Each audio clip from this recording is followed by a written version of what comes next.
Bonjour mes chers élèves, aujourd'hui on va voir la notion de logique. Alors si vous voulez, on commence par une activité. Donc recopier le tableau suivant et mettre le symbole croix dans la case convenable. Donc le texte mathématique, voilà. Ton nombre impair est divisible par 2. Donc c'est une assertion c'est un texte mathématique qui est faux. La somme de deux nombres pairs est un nombre pair. Oui, c'est juste. Donc vrai. Donc, pair, on va faire la démonstration ici. Donc, la somme de nombres pairs. Donc, un nombre pair s'écrit sous la forme de 2K, plus un autre nombre pair, 2K', alors est égal, on factorise par 2, K plus K', quelques K et K' appartient à Z ou bien N. Ici, on va mettre Z. Donc, égal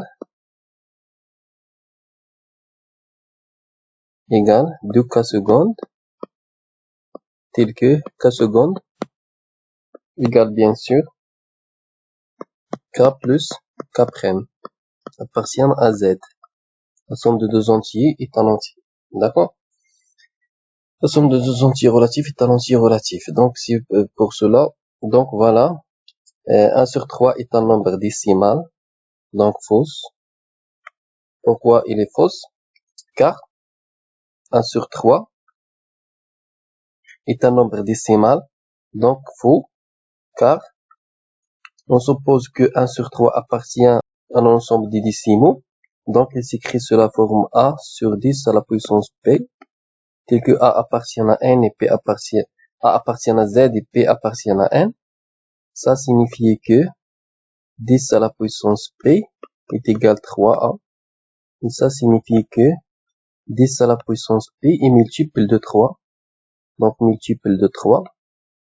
Multiple de 3. Donc, contradiction. Donc, car 10 n'est pas multiple de 3. Donc, alors, 1 sur 3 n'est pas un nombre décimal. Voilà, donc, 10 011 est un nombre premier. Non. Pourquoi? Car il admet la division sur 3. La somme de ces chiffres 1 plus 0 plus 0 plus 1 plus 1 est égal à 3. Et 3 est un multiple de 3. Donc, voilà, donc c'est faux. 2 à la puissance moins 3 est égal moins 8. Non, car ce nombre est positif. 2 à la puissance moins 3 est positif. 2 à la puissance moins 3, ça vaut quoi? Ça vaut 1 sur 2 à la puissance 3. Et voilà, est égal à 1 sur 8. Donc, on remarque que 1 sur 8 est différent de moins 8, donc c'est fausse. Alors, on passe maintenant à une assertion ou bien une proposition. Donc, la définition d'une assertion ou bien d'une proposition est un énoncé mathématique. Il faut d'abord définir c'est quoi un énoncé mathématique auquel on attribue l'une des deux valeurs logiques, le vrai ou bien le faux. Donc, le vrai ou bien le faux, c'est le sens. On l'appelle le sens. C'est un texte mathématique qui prend un sens et qui soit vrai ou bien faux. Alors, c'est quoi un texte mathématique? Si on prend un clavier, donc si on écrit n'importe quel texte, par exemple, on peut écrire 2, on peut écrire petit a, grande B, ou bien point, ou bien plus, et ainsi de suite. Donc, si on écrit quelque chose dans l'écran, il s'appelle texte mathématique. Donc, voilà le texte mathématique. On va faire une abréviation. Mathématique, voilà. Mathématique. Si ce texte mathématique, il a un sens, c'est-à-dire on peut dire soit le texte est vrai ou bien faux, alors ce texte s'appelle une assertion ou bien une proposition. C'est-à-dire la proposition est un texte mathématique qui est vrai ou bien faux. C'est pas les deux en même temps. On peut maintenant créer un texte mathématique, donc par exemple 2 différent de 3. Donc c'est un texte mathématique qui a un sens, c'est-à-dire est-ce que ce texte est vrai ou bien faux. Donc on peut dire que 2 est différent de 3, c'est un texte qui est vrai, alors c'est une assertion.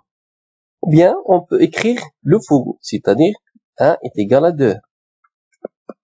Donc voilà, c'est un texte mathématique qui a un sens, qui est faux. Donc, dans ce cas, 1 est égal à 2 s'appelle une assertion ou bien une proposition.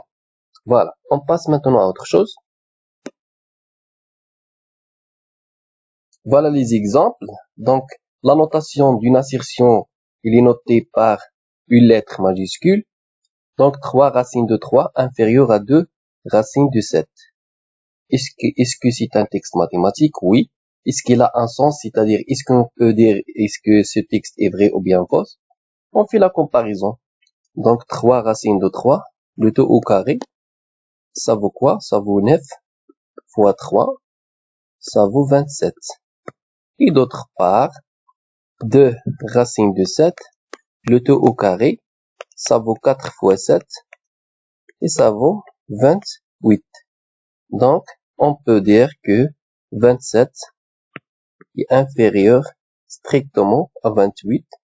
Donc, c'est une assertion qui est vraie. 2 à la puissance moins 3 est également 8. On a déjà vu cette assertion. Donc, c'est fausse. P appartient à N. Donc, c'est fausse aussi. Remarque, on désigne par 1 ou V la valeur de vérité d'une proposition vraie. Si une proposition est vraie, alors on peut écrire 1 ou bien vrai, ou bien V. Si l'assertion est fausse, on peut écrire 0 ou bien F. Voilà la table de vérité. Donc, ce table s'appelle table de vérité. Il contient le nom de la proposition. Donc, le nom. Et voilà ici les valeurs de vérité. Si P est vrai, on peut écrire V. Ou bien si P est fausse, on peut écrire F. Voilà donc la valeur de vérité.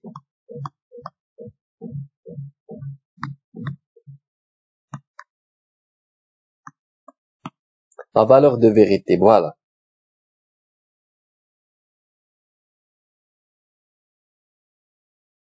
Deuxième remarque, une table de vérité est une table qui indique si une proposition P construite à partir d'autres propositions P1 ou bien P2 ou bien P3 ainsi de suite est vraie ou fausse selon la valeur de vérité de P1 et P2 et P3.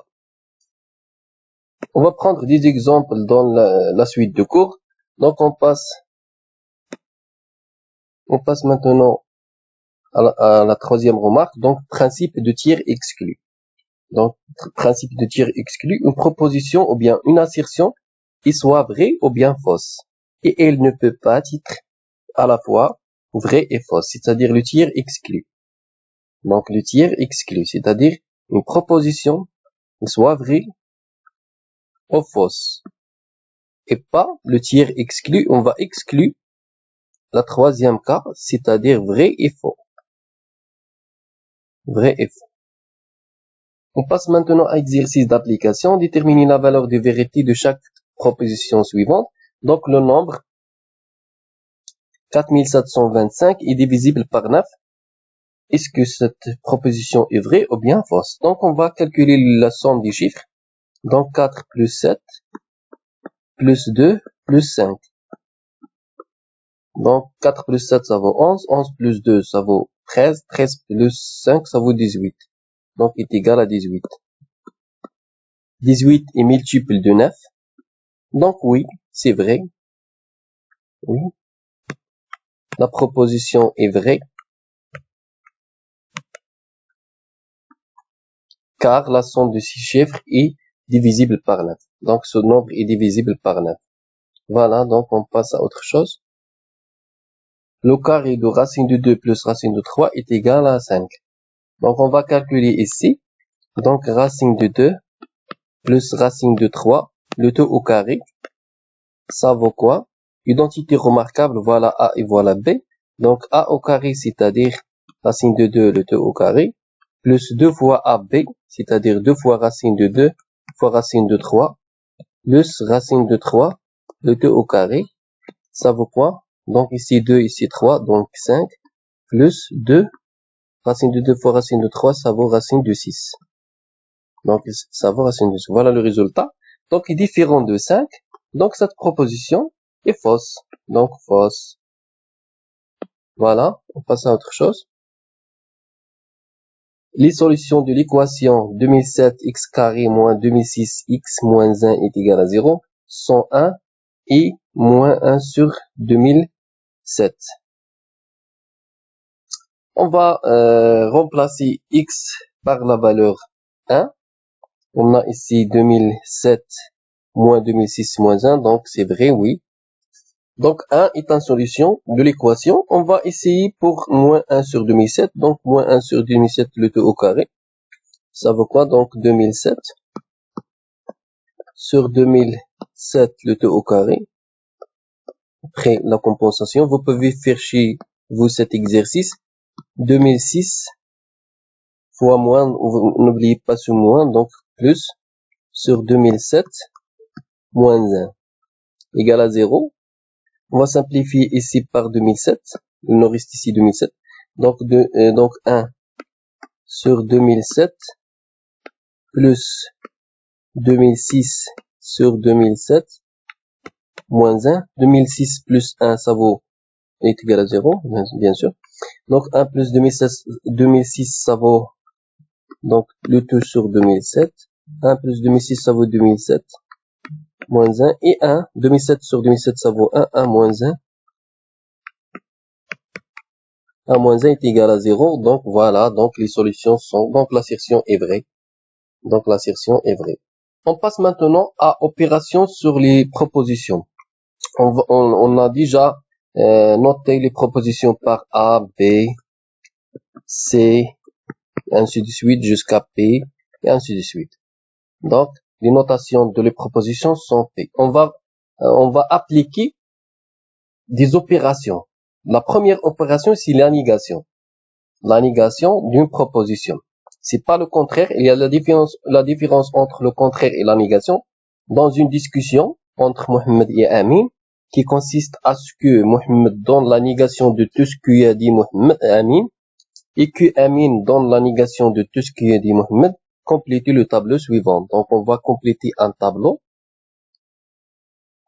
Voilà le tableau. Donc, le dialogue de Mohamed. Mohamed a dit, racine de 2 n'appartient pas à D. Alors, le dialogue de Amin, c'est la négation de cette proposition. Donc, il dit, racine de 2 appartient à l'ensemble D. Donc, la valeur de vérité du dialogue de Mohamed est vraie. Ce nombre n'est pas un nombre décimal. Donc, ici, donc, faux. Alors, maintenant, on a le dialogue de Amin. Amin a dit que 1232 est divisible par 4. Le parole de Mohamed, 1232 n'est pas divisible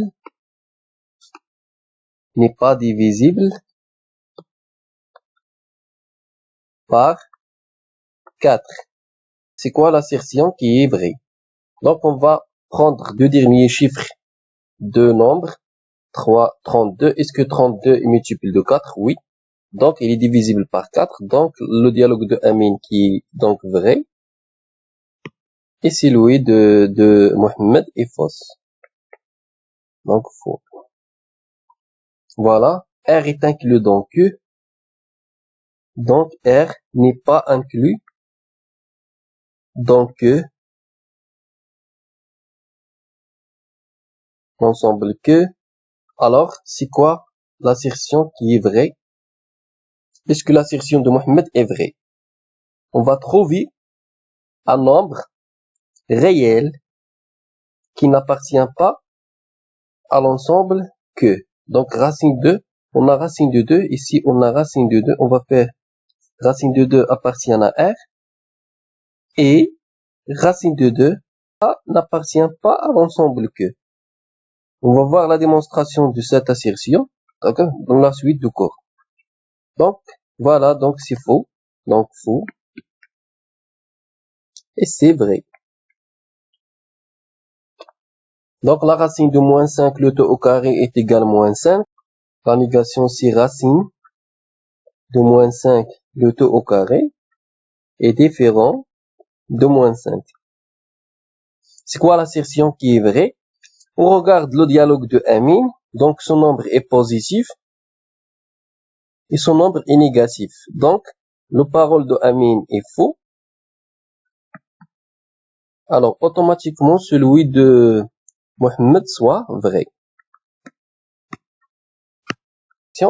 On va définir maintenant la négation. Donc, la négation d'une proposition P et la proposition notée non P. Voilà la première notation, non P, ou bien tout simplement P bar. On écrit P et au-dessus de P, on écrit bar. Donc, P bar. D'accord? Ou bien une autre notation, non P. Donc, voilà P et on écrit non P. Non P. Donc, voilà, trois notations. Première notation, deuxième notation, troisième notation. La première, on va prendre dans la leçon, donc, cette notation. Telle que la proposition P bar est vraie. Donc, P bar est vrai. Si la proposition P est fausse.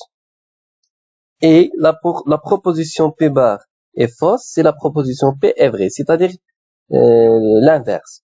Voilà P qui est vrai, donc P bar est soit fausse. Et voilà, si P est fausse, alors P bar soit vrai. Donc voilà comment définir la négation. Donc il faut savoir que la négation est différente du contraire.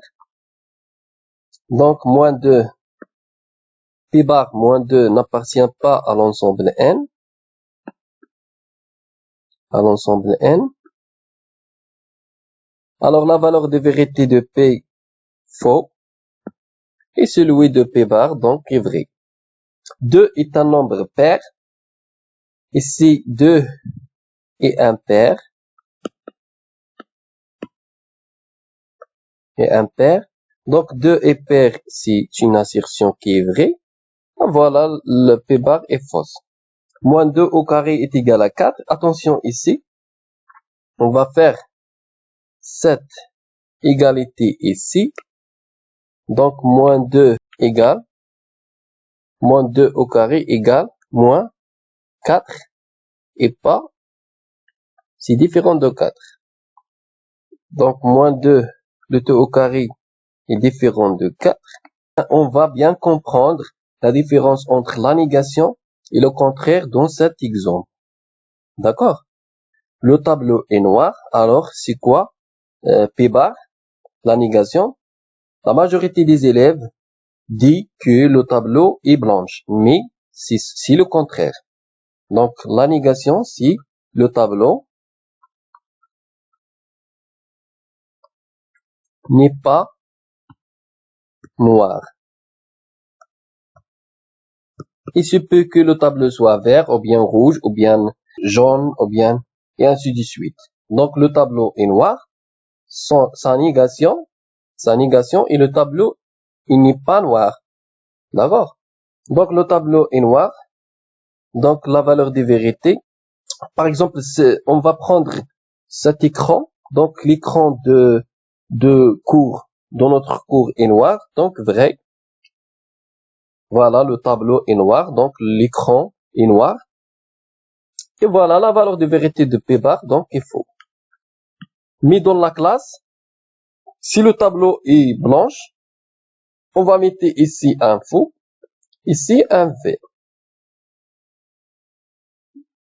On passe maintenant à la remarque.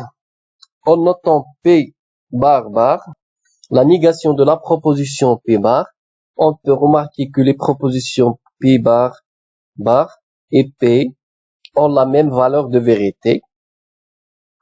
Et on peut écrire cette équivalence. On va étudier l'équivalence dans la suite de cours. On prend un exemple ici. Donc, P de appartient à l'ensemble N. Donc, P bar de n'appartient pas à l'ensemble N. On va appliquer la négation deuxième fois, c'est-à-dire P bar donc de appartient, la négation de n'appartient pas, c'est appartient à l'ensemble N. et on remarque que P et P bar ont la même valeur de vérité. Conjonction de deux propositions et disjonction de deux propositions. Une activité, soit A, B, C, D, 4 points de plan, distincts 2 à 2, on considère les deux propositions P et Q définies par. Donc, les deux droites A, B et C, D sont parallèles.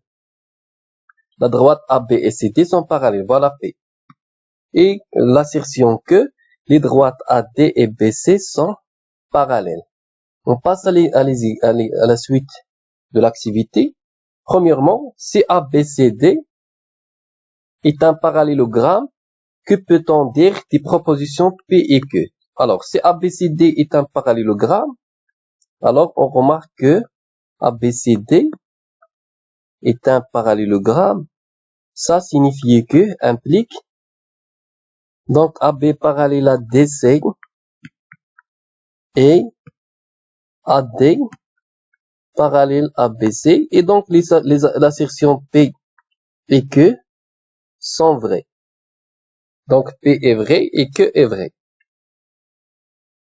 Donc si ABCD est un parallélogramme, alors P et Q sont vrais.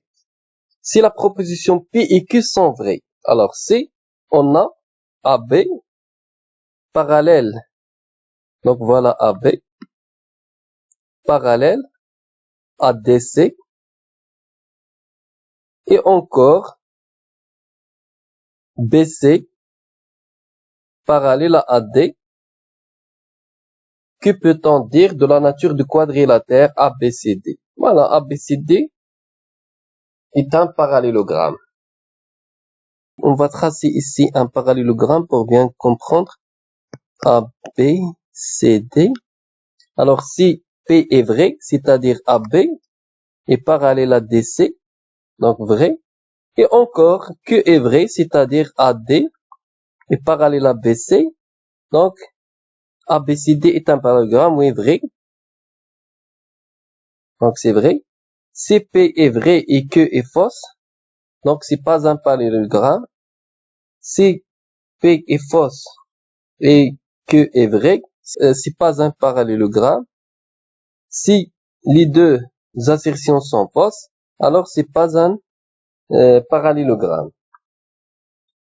À partir des deux propositions P et Q, on peut obtenir P et Q qui est vrai si les deux propositions P et Q sont simultanément vraies, sinon elle est fausse. Donc à partir de P et Q, on peut construire une assertion P et Q. Voilà la deuxième opération qu'on peut faire entre les assertions, c'est de mettre I de milieu des deux propositions. La proposition P et Q est appelée la conjonction. La proposition P et Q est appelée la conjonction des propositions P et Q. Et voilà la conjonction. Donc, on va écrire ici P et Q, qui est vrai, seulement si les deux assertions sont vraies. Donc, les autres cas, il est fausse. Voilà, remplir le tableau ci-dessus. ABCD est un trapèze. Donc, si P et Q sont vrais, donc c'est un trapèze, oui. Si P est vrai et Q est fausse, donc c'est un trapèze. Fausse c'est vrai, donc c'est un trapèze. Mais ici, fausse, donc c'est pas un trapèze.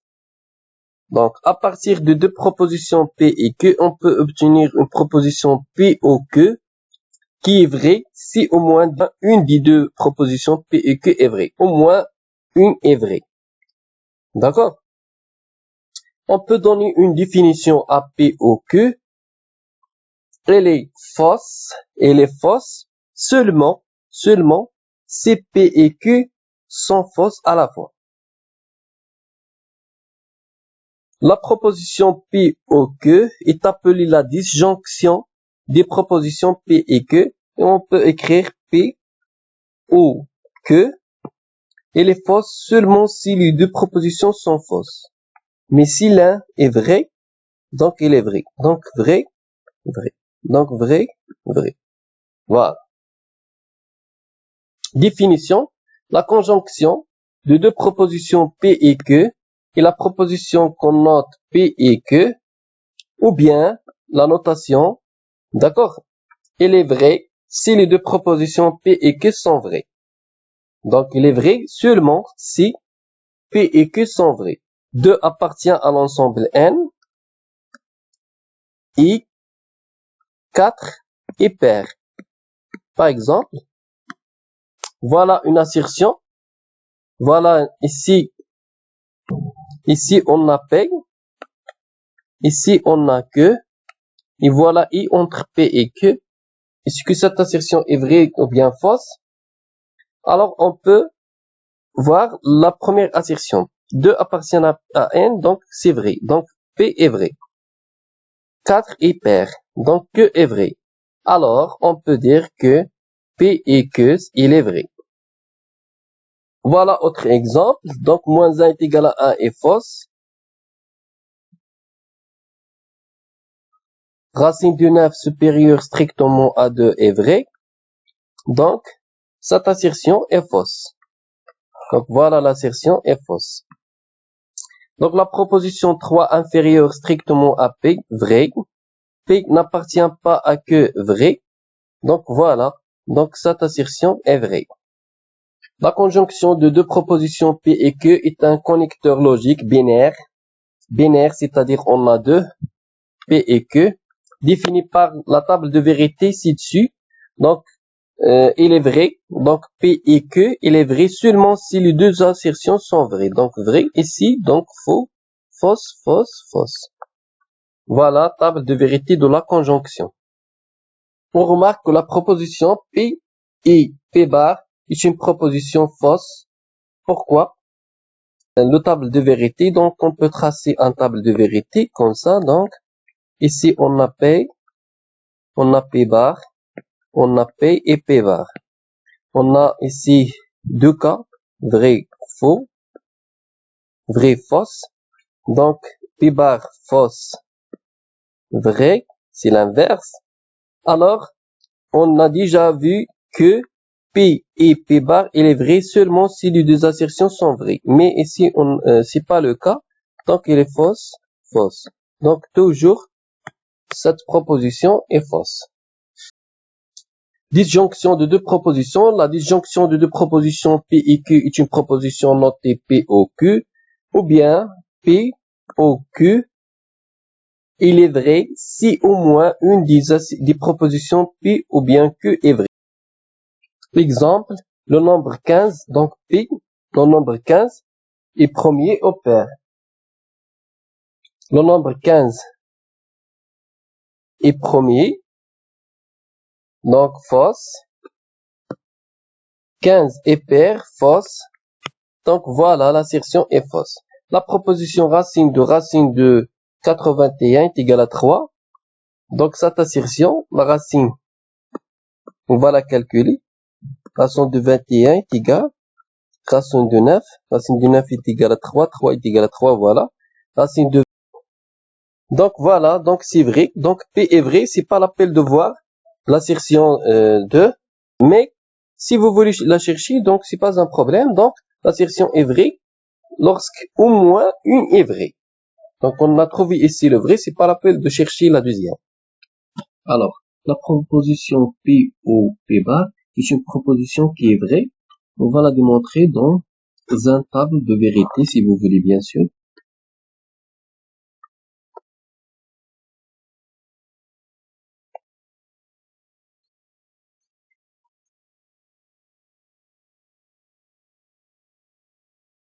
Donc ici on a P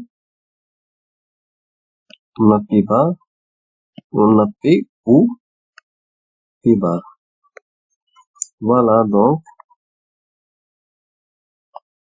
donc si P est vrai, alors P bar est fausse. Si P est fausse, alors P bar est vrai. Il devient vrai. Donc la même chose ici, on a une au moins est vrai, donc vrai. Donc on a toujours P ou P bar est toujours vrai, quelle que soit la valeur de P. On passe maintenant à la disjonction de deux propositions au marque. Il existe en français deux significations du mot ou. Il y a le mot exclusif qui signifie soit l'un, soit l'autre, mais pas les deux. Si on dit à quelqu'un, qu'est-ce que tu veux? Est-ce que le thé ou bien le café? Donc, ici, c'est un ou exclusif, c'est-à-dire il va choisir l'un des deux. Donc, soit il va choisir le thé ou bien il va choisir le café. Il y a le E inclusif qui signifie soit l'un, soit l'autre, soit les deux. En logique mathématique, il s'agit de E exclusif. Donc, E exclusif, c'est-à-dire soit l'un, soit l'autre, soit les deux. C'est-à-dire P, O, Q. Donc, soit P est vrai et Q est fausse, ou bien P qui est fausse et Q est vrai, ou bien les deux, c'est-à-dire vrai. Donc, voilà ou inclusif. Très bien.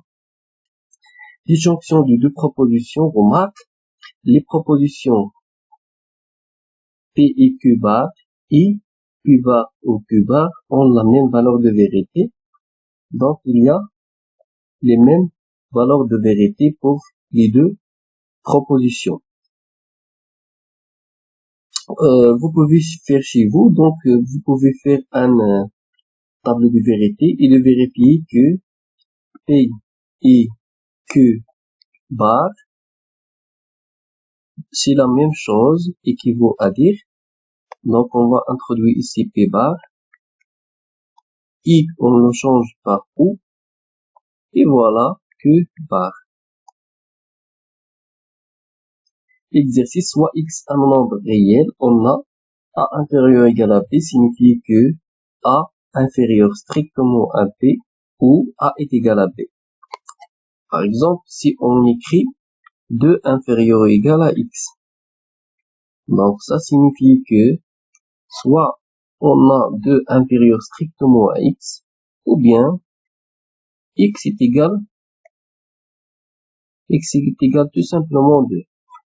Donc, voilà la signification de la première. La deuxième, la valeur absolue du X inférieur ou égal à 1, ça signifie que X est inférieur ou égal à 1, et X est supérieur ou égal à moins 1. C'est-à-dire qu'on a valeur absolue de X inférieur ou égal à 1, ça signifie que si et seulement si X est comprise entre moins 1 et 1. Donc, on a X supérieur ou égal à moins 1, c'est la première, c'est la deuxième. Et on a ici X inférieur ou égal à 1, c'est la première. D'accord? Pour la troisième, on a valeur absolue de X supérieur ou égal à 1, ça signifie que X est supérieur ou égal à 1, ou X inférieur ou égal à moins 1. On va prendre un exemple. Valeur absolue de X supérieur ou égal à 2, si et seulement si, soit X est supérieur ou égal à 2, ou bien X est inférieur ou égal à moins 2. Donc voilà la signification de voilà les exemples. On passe maintenant à une activité. Un petit rappel, on a déjà vu les opérations sur les assertions. Si on a P, on a P var. Donc la première opération, c'est la négation.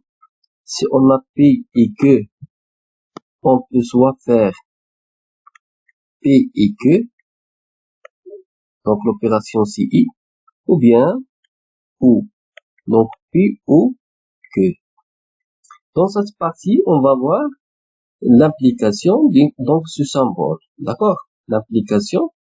Alors, à partir des propositions P et que, on obtient la proposition P bar ou que.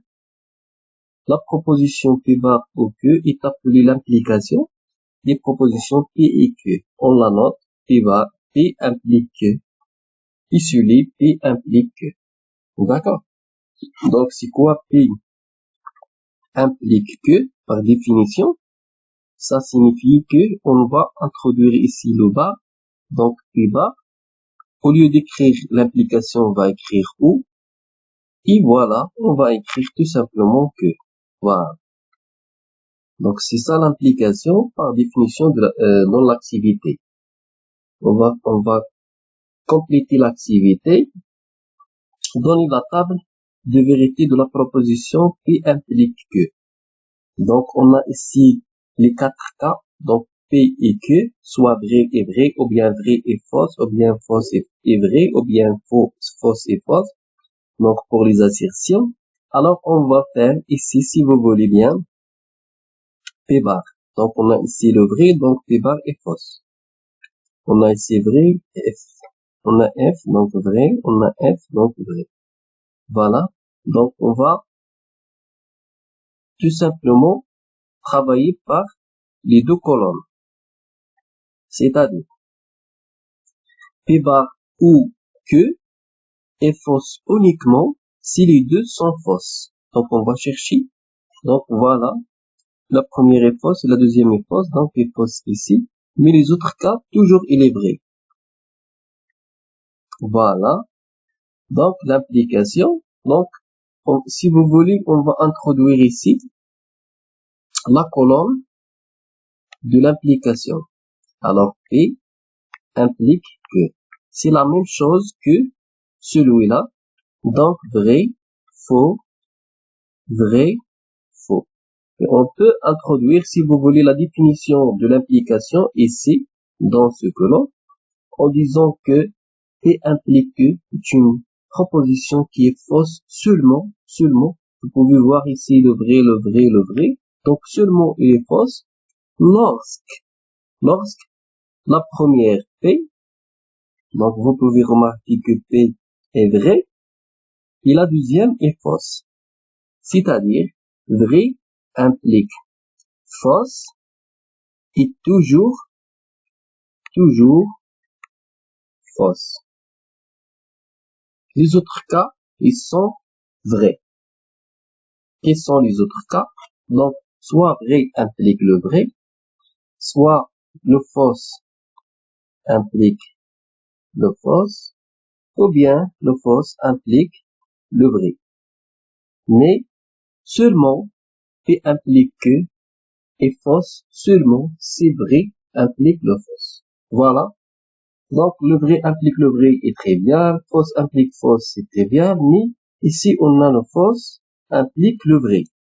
Il faut donner un exemple qui donne, à partir d'une assertion qui est fausse, on peut obtenir une assertion qui est vraie.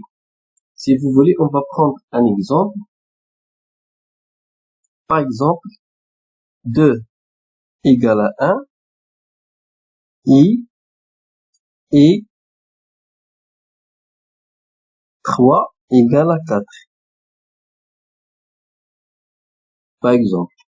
Donc voilà une assertion qui est fausse. Pourquoi? Parce que c'est I, et I est fausse si l'un des assertions est fausse. Donc 2i égale à 1 est fausse. Donc I est fausse. Donc cette assertion est fausse. Alors, si on fait la somme membre par membre, donc 2 plus 3 égale 1 plus 4. Et voilà, il nous donne 5 est égal à 5. Donc, à partir d'une assertion qui est fausse, on peut obtenir une assertion qui est vraie. Et il y a d'autres exemples. Je vous laisse le soin de les chercher. Donc, déterminez en justifiant votre réponse la valeur de vérité de chacun des propositions suivantes. Alors, pour R, la valeur absolue est égale à ça, implique moins 3 appartient à Z. Donc, la valeur absolue est égale à racine de 3 moins 1. On va maintenant travailler. Donc, la valeur absolue de 1 moins racine de 3 égale. Donc, ce nombre est négatif, car 1 est inférieur à racine de 3. Donc, il est négatif, donc on va multiplier par moins 1, c'est-à-dire égal à racine de 3 moins 1. Voilà. Donc, la première assertion est vraie. Il faut s'assurer que donc, l'assertion P est vraie. Donc, pour moins racine de 3 appartient à Z, donc, racine de 3, moins racine de 3 n'appartient pas à Z. Voilà. Donc, P égale 3,14 implique, voilà, cette assertion P est fausse. Pourquoi? Parce que P est égal à 3,14. C'est une valeur approchée, tout simplement. Donc, cette assertion est fausse. C'est pas la peine de chercher la valeur de Q. Pourquoi? Parce que on dit en français que le fausse implique tout. C'est-à-dire implique le vrai, implique le faux. Donc, faux toujours implique tous. D'accord? Donc, cette assertion est vraie. Voilà. 3 fois 0 est différent de 0. Donc, on a ici 0 différent de 0. 0 différent de 0, c'est une assertion qui est fausse. Donc, le fausse implique tout.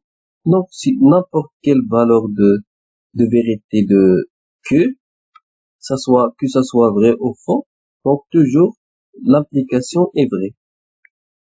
Donc, vrai, car le faux implique tous. Et la proposition notée P implique que elle est fausse si et seulement si la proposition P est vraie et la proposition que est fausse. Donc, par définition, c'est quoi P implique que? Tout simplement, P implique que est fausse seulement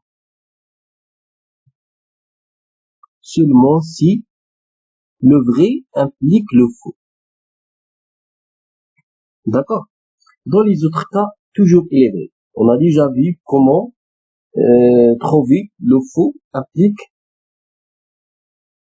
le vrai. Et il y a aussi le faux implique le faux. Et il y a le vrai implique le vrai. Donc, toujours ici, l'implication est vraie, mais dans ce cas, tout simplement, l'implication est fausse. Très bien. L'application de deux propositions remarque, si P est une proposition vraie et la proposition P implique que l'est aussi, alors la proposition Q est vraie.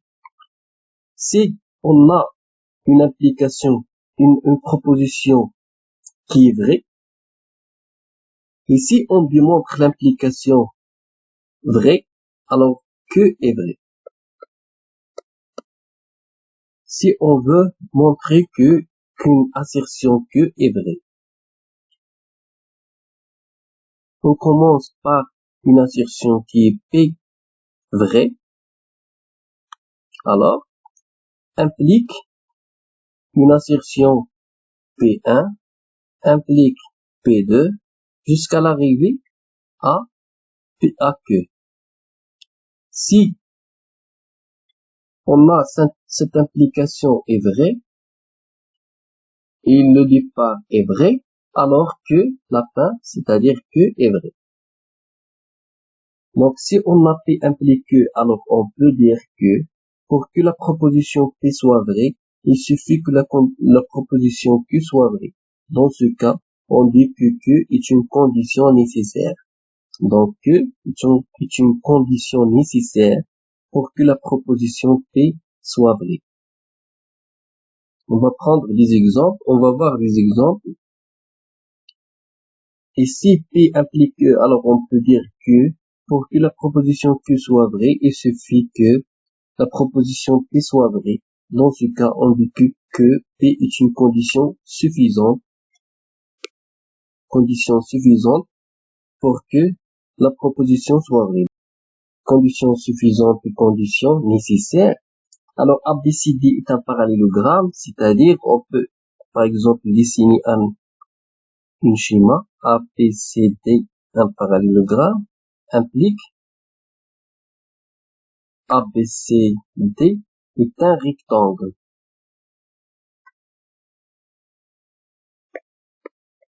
ABCD est un rectangle. Alors, ABCD, un parallélogramme, est une condition nécessaire pour que ABCD soit un rectangle. C'est une condition nécessaire. D'accord? Condition nécessaire, c'est-à-dire AB parallèle à DC et BC parallèle à AD. C'est une condition nécessaire. Mais ABCD est un rectangle, est une condition suffisante pour que ABCD soit un parallélogramme. ABCD soit un rectangle pour qu'on obtienne un ABCD, un parallélogramme. Alors, ABCD est un rectangle, une condition suffisante, donc il est suffisant pour que ABCD soit un parallélogramme. Donc voilà que, et voilà P. Donc P, un parallélogramme, c'est une condition nécessaire pour le rectangle. Mais le rectangle est une condition suffisante pour le parallélogramme, pour un parallélogramme.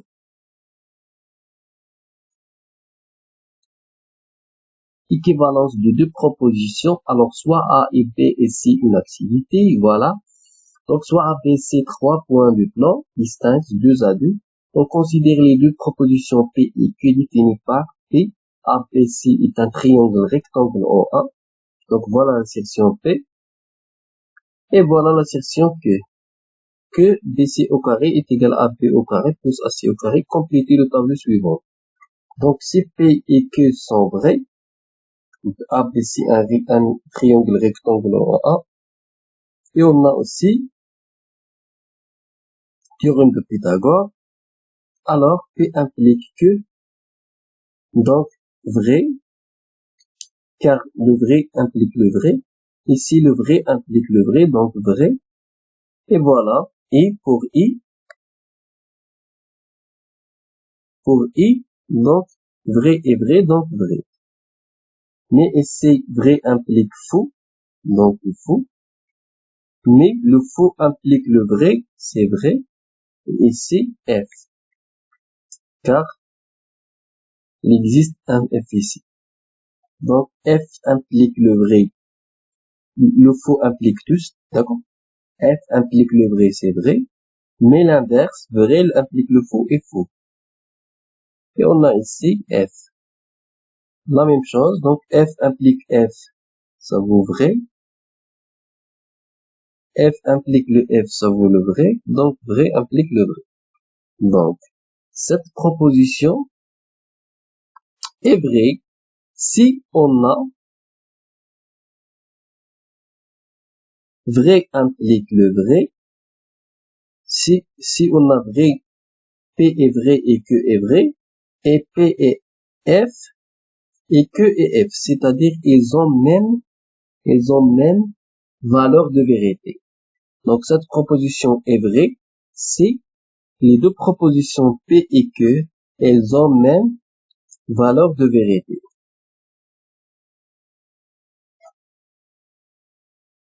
À partir de deux propositions P et Q, on obtient la proposition P implique Q et Q implique P. La proposition est appelée équivalence, donc il y a l'équivalence des deux propositions P et Q, on la note par, voilà la notation, P équivalente à Q, et se lit P équivalente à Q, ou bien P c'est et seulement si Q, ou bien P signifie Q. D'accord? Il y a trois écritures. Donc voilà l'équivalent. Alors, on passe définition. Alors, l'équivalence de deux propositions P et Q, et la proposition notée P équivaut à Q, il est vrai si et seulement si les deux propositions P et Q sont en même valeur de vérité. C'est-à-dire P équivaut à Q est vrai si et seulement si on a deux choses. Soit F équivaut à F, ou bien vrai équivaut à vrai. Donc voilà la notation. Très bien. On va prendre des exemples. La proposition P supérieure strictement à 3 équivaut à dire la valeur absolue de 1 moins racine de 2 est égale à 1 moins racine de 2 est fausse. Pourquoi elle est fausse? Car P supérieur à 3, c'est vrai, car P est égal à 3,4 et 14 et ainsi de suite, et la suite. Donc 3,14 est supérieur à 3. Et voilà, 1 moins racine de 2 est égal, donc ce nombre est négatif, donc il faut la multiplier par moins 1. Donc cette assertion donc est fausse. Et voilà, V équivaut à F, donc est fausse. ABCD est un parallélogramme, équivaut à dire AB égale BC est vrai. Donc ABCD est un parallélogramme, on va tracer un petit parallélogramme ici. Donc ABCD, voilà.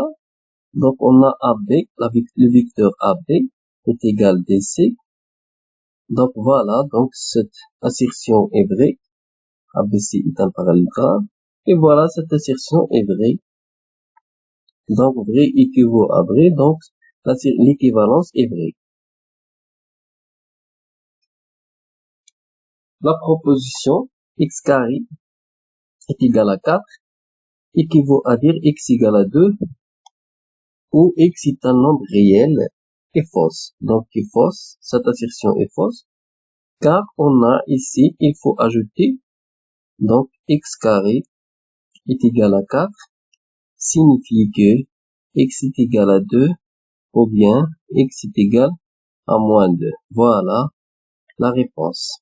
La proposition valeur absolue de x inférieur est égale à 1 signifie que x est comprise entre moins 1 et 1, que x est un nombre réel et est une assertion vraie. Voilà, donc c'est une propriété de la valeur absolue, tout simplement. Équivalence de deux propositions, remarque, soit A et P, soit P et Q, deux propositions, on a P équivaut à Q, ça signifie que P implique Q et Q implique P. Si on veut montrer l'équivalence, A équivaut à P, on commence par on montre A implique B. Ensuite, voilà la démonstration. Ensuite, on montre aussi B implique A. Donc voilà. Donc A équivaut à P. Ça signifie que on a les deux sens. Comme c'est le chemin, donc le chemin. Donc on a l'aller, on a le retour. Donc P, Q. Donc voilà. P équivaut à Q. C'est-à-dire comme le chemin, on a l'aller, on a le retour. D'accord?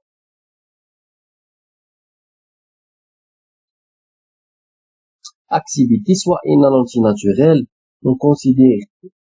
Donc on a ici la définition de fonction propositionnelle. Donc soit une analogie naturelle, on considère l'analogie mathématique A, n, le nombre n carré plus n plus 41 est premier. Donc calculer A1, je vous laisse le soin de calculer A1, c'est-à-dire de compenser 1 par n par 1, c'est-à-dire 1 au carré. Donc 1 au carré plus 1 plus 41 est égal 41 plus 1, 42, 43. Donc 43 est premier. Donc premier. Donc AN est vrai. A1 est vrai. Donc pour 41, on va le mettre ici. Donc 41 au carré plus 41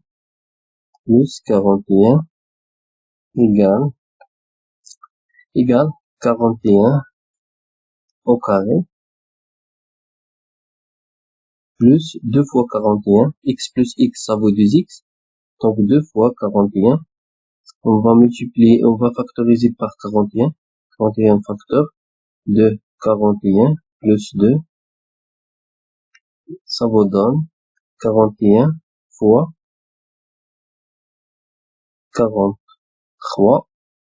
Donc vous pouvez remarquer que ce nombre est divisible sur 41, est divisible sur 43, est divisible sur lui-même, donc il a plusieurs diviseurs. Donc, c'est pour cela, ce nombre n'est pas premier. Donc, A, 41 est fausse. L'énoncé mathématique A a-t-il une signification vraie ou fausse? Donc, pour A1, il est vrai, et pour A2, A41, il est fausse. Cet énoncé mathématique est vrai pour certains nombres. Si on remplace n par une valeur, il se peut que ce nombre soit vrai ou bien fausse. Il devient vrai ou bien fausse.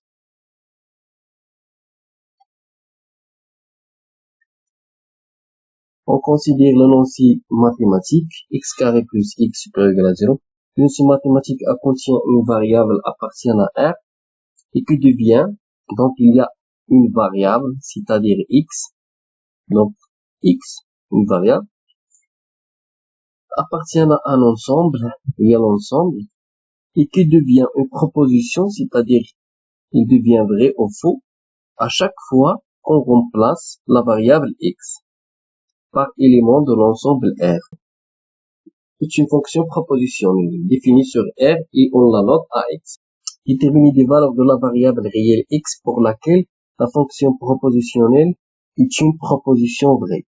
On va chercher x, on va résoudre 7 inégalités. C'est-à-dire on a 2x moins 3 supérieur strictement à 1. Alors, 2x supérieur ou égal à 4.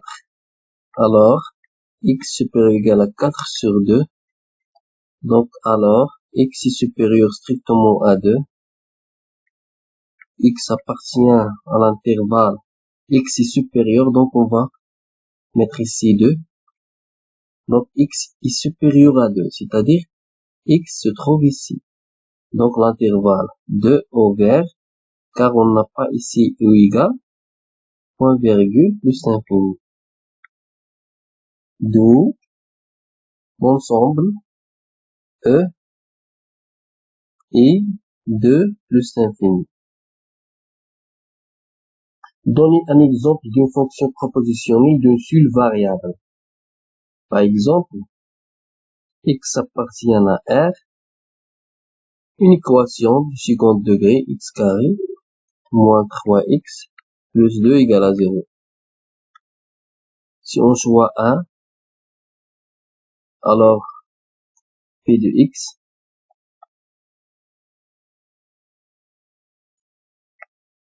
donc pour p1, donc pour p1 vrai, pour p3 fausse, vous pouvez vérifier ça. Donc, remplacez 1 par x par 1, vous trouvez que 0 est égal à 0. Si vous remplacez x par 3, vous trouvez que un nombre est différent de un nombre est égal à 0, donc est fausse. Donnez un exemple d'une fonction propositionnelle à deux variables. Par exemple, p de xy, la racine de x, par exemple, plus racine de y égale x plus y, par exemple. Si on choisit par exemple 1, donc p de 1, 1, on a racine de 1, c'est 1, plus racine de 1, c'est 1. Donc voilà, 1 plus 1, c'est 2, et c'est 2, donc c'est vrai. Si on choisit 2, 2, 2, on peut trouver que racine de 2 plus racine de 2 est égal à 2 plus 2. Ça signifie que 2 racines de 2 égale à 4. On va simplifier par 2. On simplifie par 2. Il nous reste racine de 2 est égal à 2. Donc, c'est une assertion qui est fausse. Voilà, donc, l'exemple. Alors, définition. Une fonction propositionnelle, on appelle fonction propositionnelle. Au prédicat, c'est la même chose.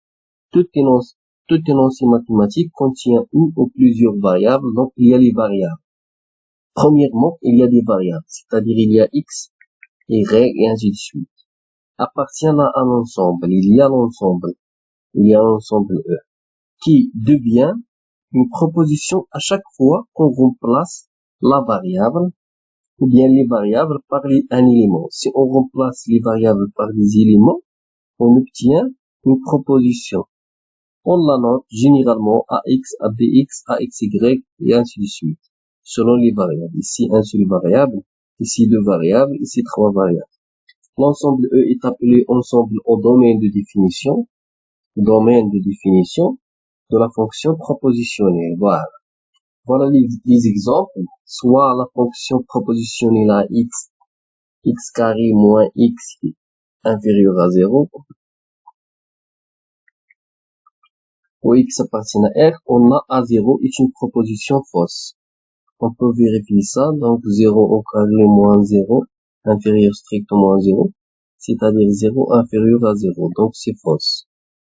Et pour A 1 sur 2, donc 1 sur 2 de 2 au carré, moins 1 sur 2 inférieur à 0, ça implique que 1 sur 4 moins 2 sur 4 inférieur à 0, et ça signifie que 1 moins 2 c'est moins 1 sur 4 inférieur ou égal à 0. Donc c'est une assertion qui est vraie.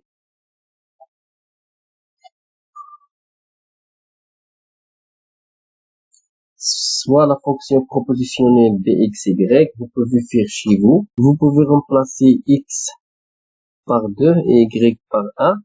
Et vous pouvez trouver qu'il a une proposition qui est fausse. Vous trouvez une relation, une inégalité fausse. Si vous remplacez x par 1 et y par moins 1, vous pouvez trouver ici une proposition qui est vraie. On passe maintenant au quantificateur. Activité soit S l'ensemble des solutions d'une équation. On va résoudre une équation. Pour que x appartienne à S, à l'ensemble des solutions, on a cette équation est vraie. C'est une proposition qui est vraie. Et on écrit pour tout. Donc, premier quantificateur, si, quel que soit, x appartient à S, on a cette inégalité. Et qui se lit pour que x appartient à S, on a cette inégalité. Le symbole, quel que soit, s'appelle quantificateur universel et se lit pour tout ou bien quel que soit. Donc, voilà un symbole. C'est un quantificateur pour tout ou bien quel que soit x appartient à R.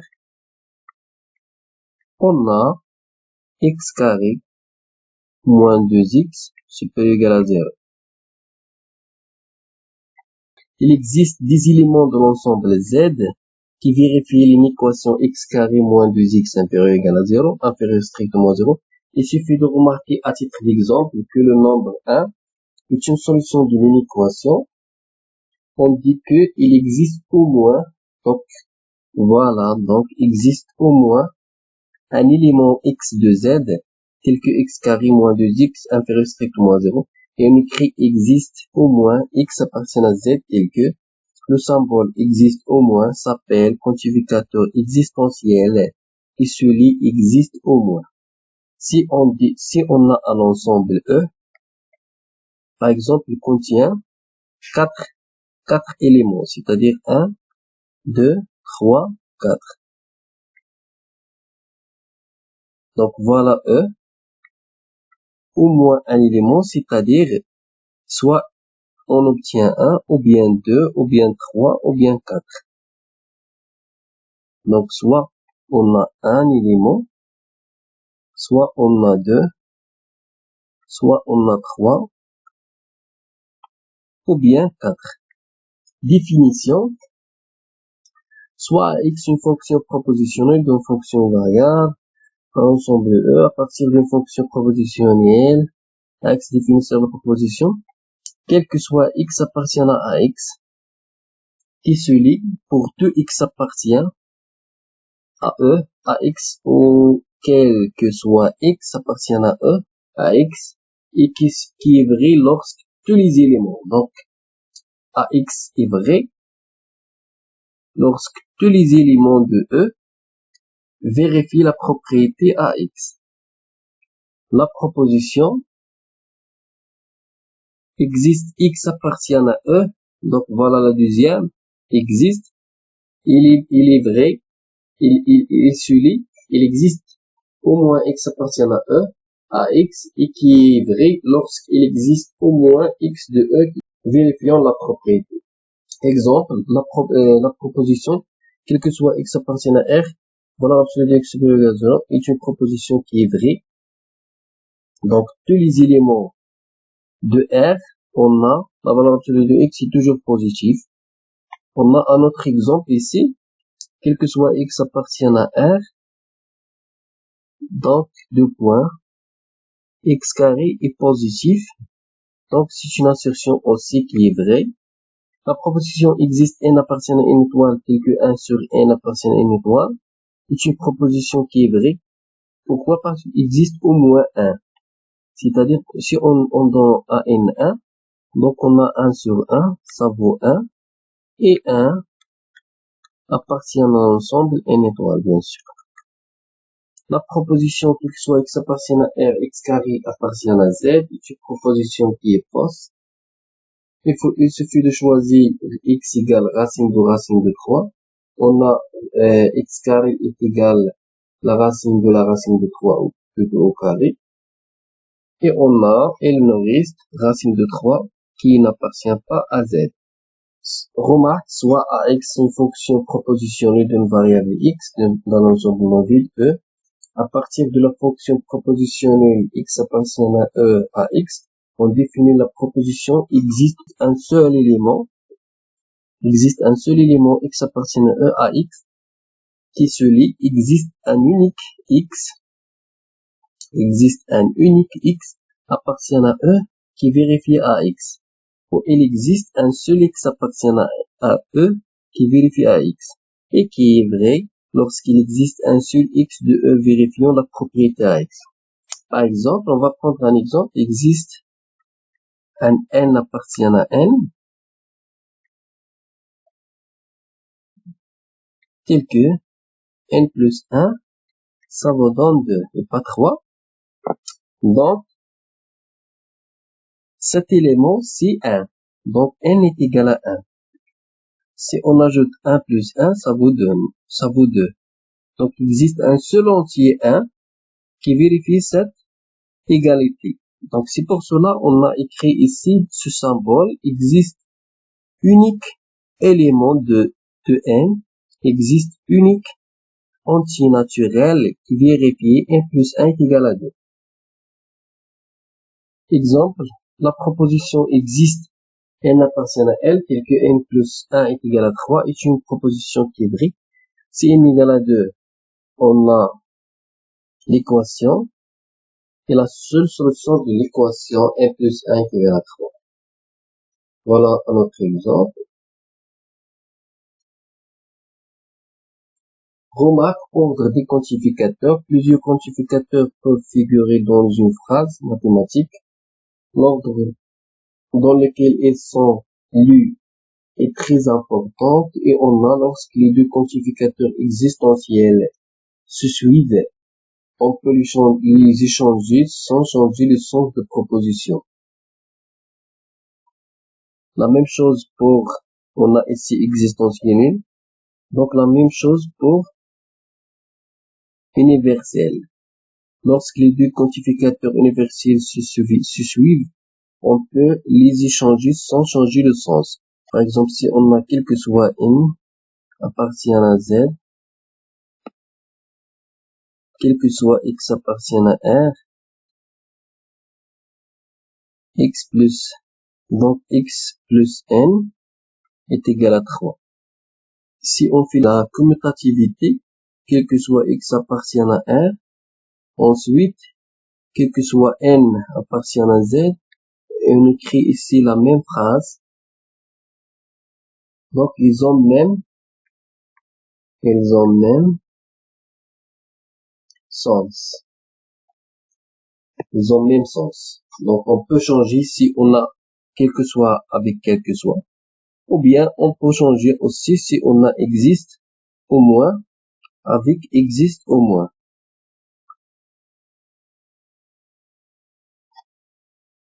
Mais attention, lorsqu'on permet l'ordre de deux quantificateurs différents, le sens de la proposition change.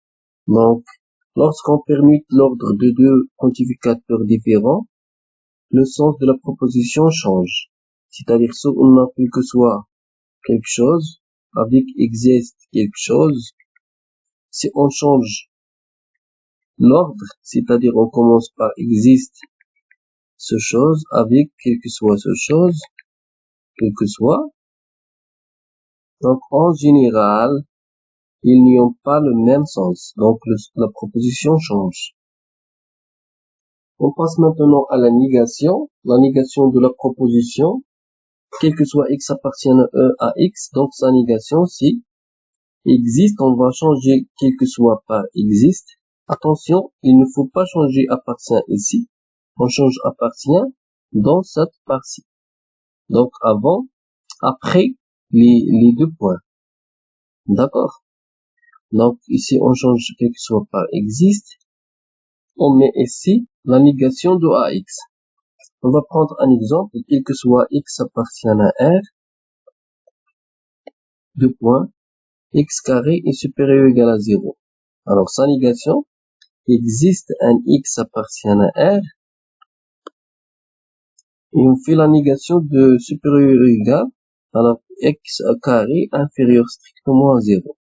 La même chose pour existe, x appartient à R, appartient à E, à x, donc on change existe par quel que soit, et on met ici AX bar. Voilà les exemples. La négation de la proposition valeur absolue de x est égal à x ou x carré supérieur ou égal à 0. Quel que soit x appartient, donc sa négation est, quel que soit, on le change par existe. Donc on a O, donc P ou Q bar. Ça donne, on met ici le bar, donc P bar. On change O par I. Et on a ici Q bar. Voilà sa négation, c'est la même chose ici. On a la égalité, on met la différence. Ou on change O par I. Voilà. Ici, on a supérieur strictement. On met ici inférieur et égal. Existe un N, donc quel que soit N. N supérieur, on a ici I, on le change par O. On a ici supérieur strict, inférieur et égal. On a ici appartient, ici n'appartient pas.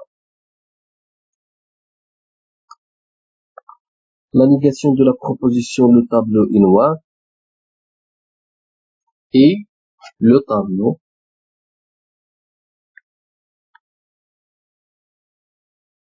n'est pas noir.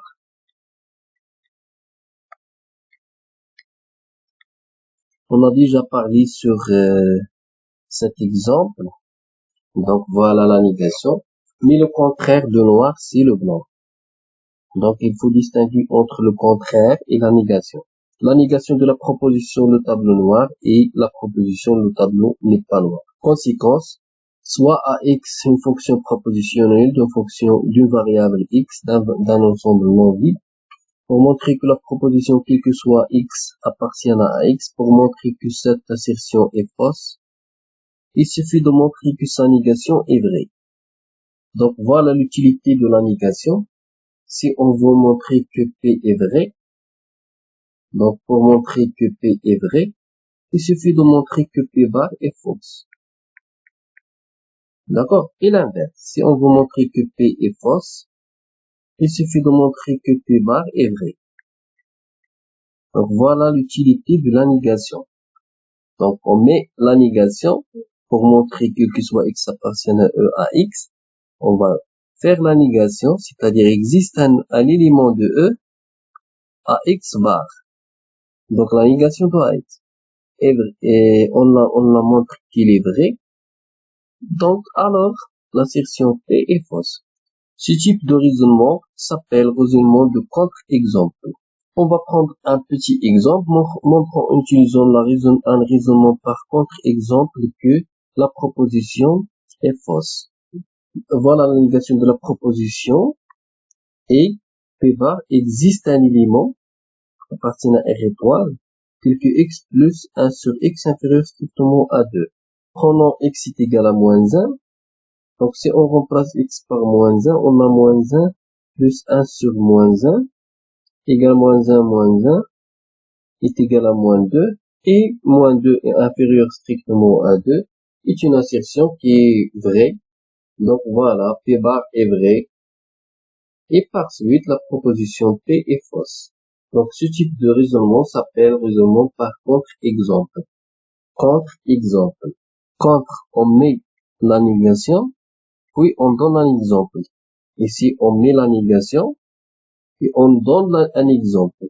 En prenant x, c'est-à-dire existe au moins, il suffit de trouver un élément qui vérifie cette inégalité.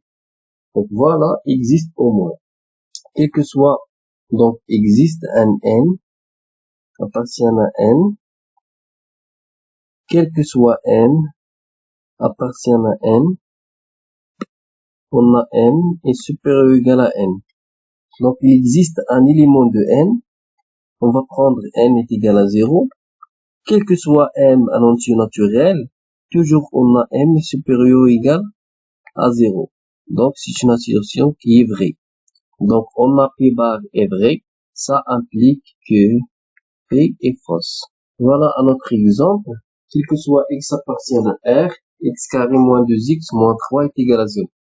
Donc, on nous montre qu'il est fausse. Donc, existe un x appartient à R,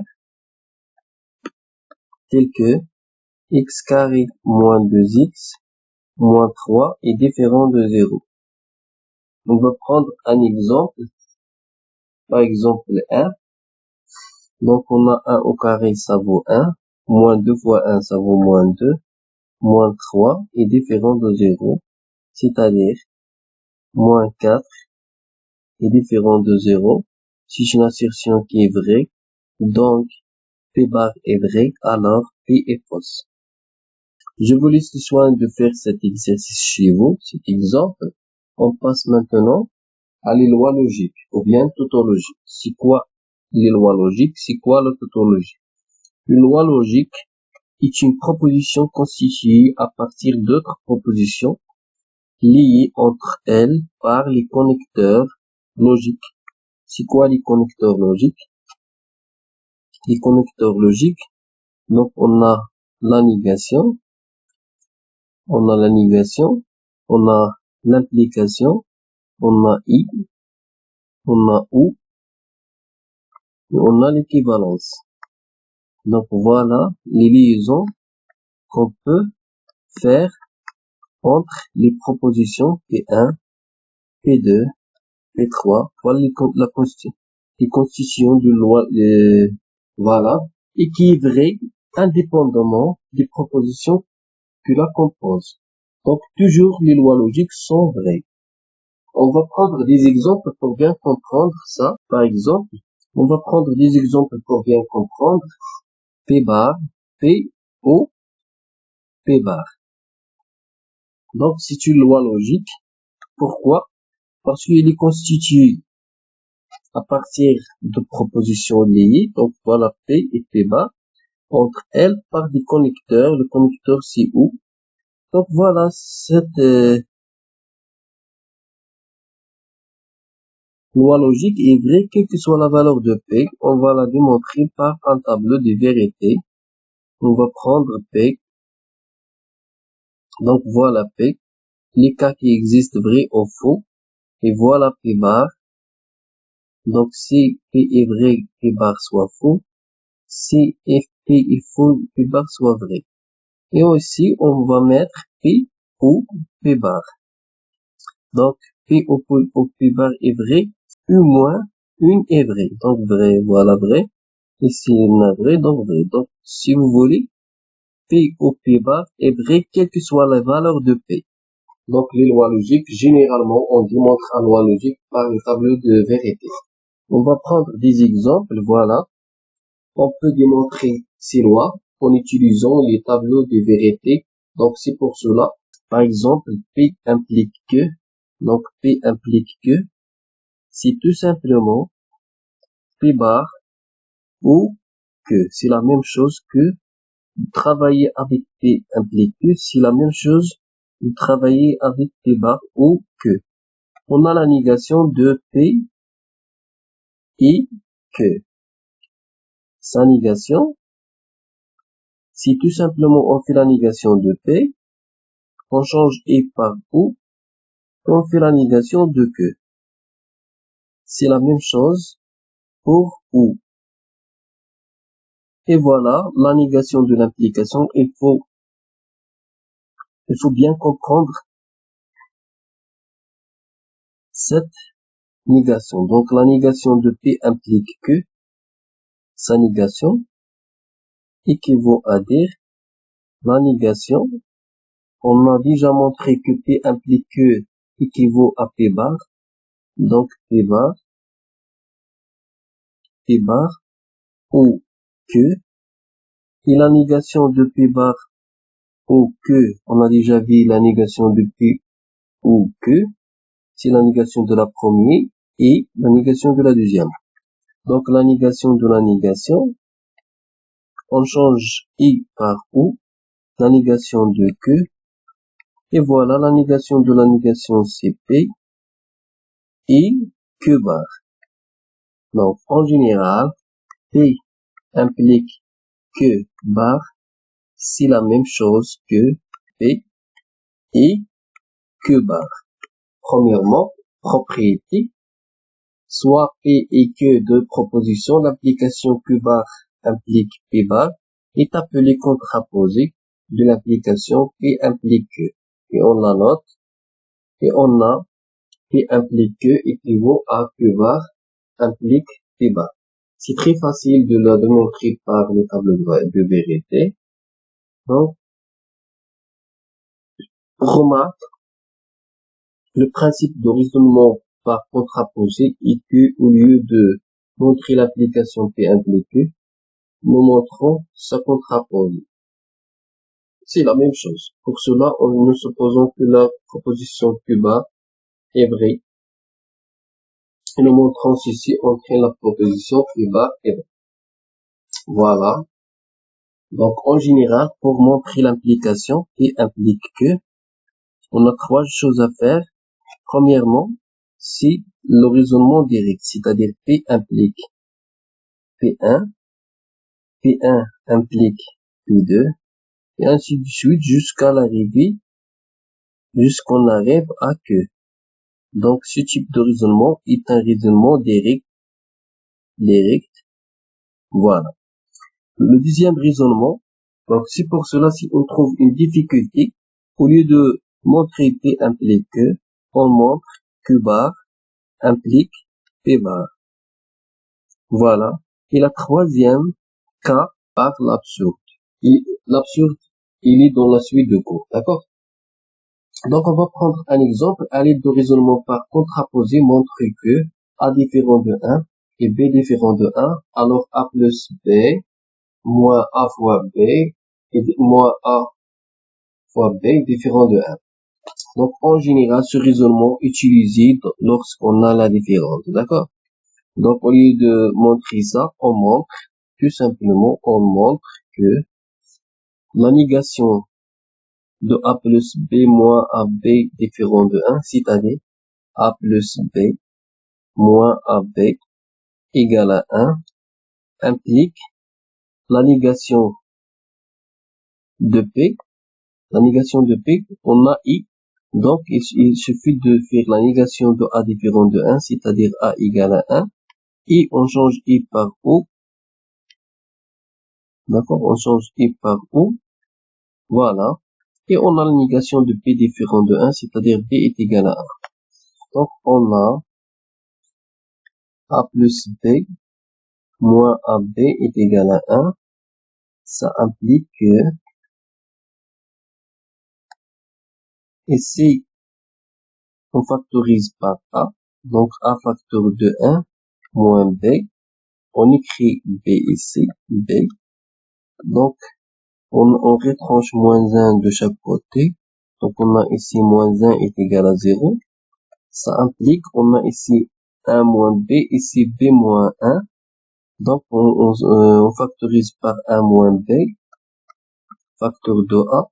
Ici, si on a 1 moins b, ici b moins 1, c'est-à-dire, on factorise par moins 1. Moins 1 facteur de 1 moins b, d'accord?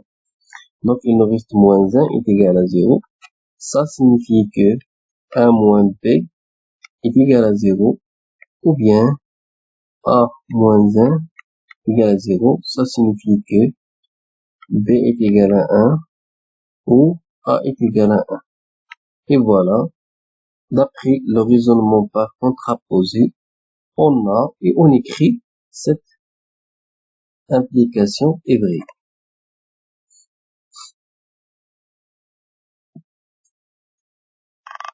Soit P et Q et R, trois propositions, on a P implique Q et Q implique R. Si on a P implique Q et Q implique R, alors on a tout simplement P implique R. On dit que l'implication est transitive. Raisonnement par implication successive. En général, soit P, Q1, Q2, Qn et R, des propositions si on a P implique Q1, Q implique Q2, et ainsi de suite jusqu'à l'arrivée de Qn, de R. Alors, de P vers R.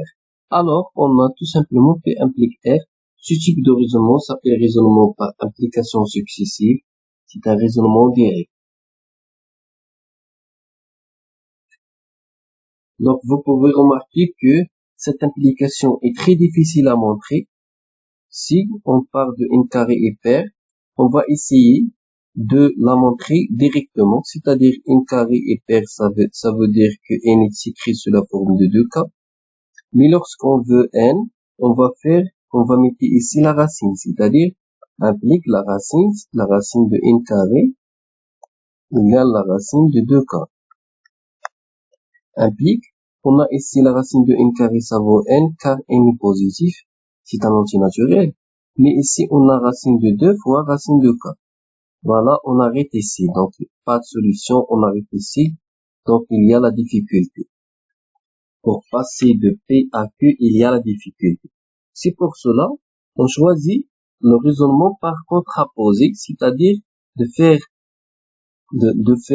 n pair bar implique n carré pair bar, c'est-à-dire la négation de pair c'est impair.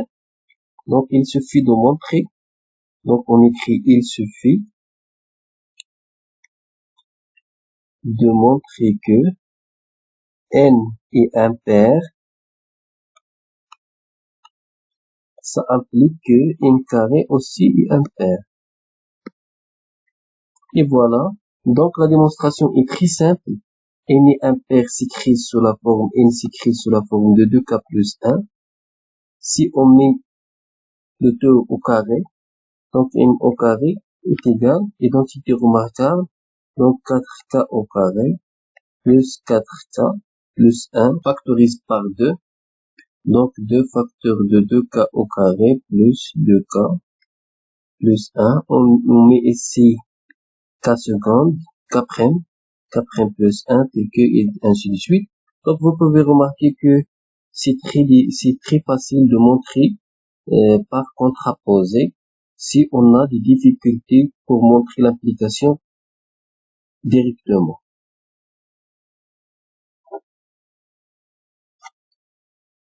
Je vous laisse le soin de faire cet exercice, c'est très simple, on fait la négation de ça, implique la négation de ça, donc c'est très simple. La négation de P implique que, donc la négation de P implique que, équivaut à dire P, on change l'implication par I, on met ici Q bar. L'application réciproque de l'application P implique Q, c'est Q implique P.